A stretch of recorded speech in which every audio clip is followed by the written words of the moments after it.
ഇടുക്കി രാജാക്കാട് കുംഭപ്പാറയിൽ വഴിത്തർക്കത്തെ തുടർന്നുണ്ടായ സംഘർഷത്തിൽ 5 സ്ത്രീകൾക്ക് പരിക്ക്. സംഭവത്തിൽ പ്രാദേശിക കോൺഗ്രസ് നേതാവ് ഉൾപ്പെടെ 4 പേർക്കെതിരെ രാജാക്കാട് പോലീസ് കേസെടുത്തു.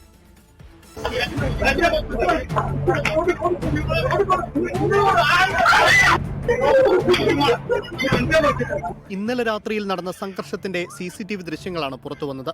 മണപ്പാടൻ മുറിയിൽ വീട്ടിൽ സുധ, മകൾ ശ്രുതി, ശ്രുതിയുടെ സഹോദരി പൊന്നമ്മ, അയൽവാസി ബിന്ദു, മകൾ കൃഷ്ണപ്രിയ എന്നിവർക്കാണ് പരിക്കേറ്റത്.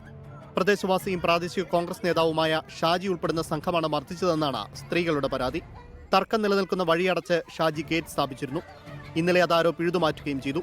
ഇതേ ചൊല്ലിയുള്ള തർക്കമാണ് സംഘർഷത്തിൽ കലാശിച്ചത്.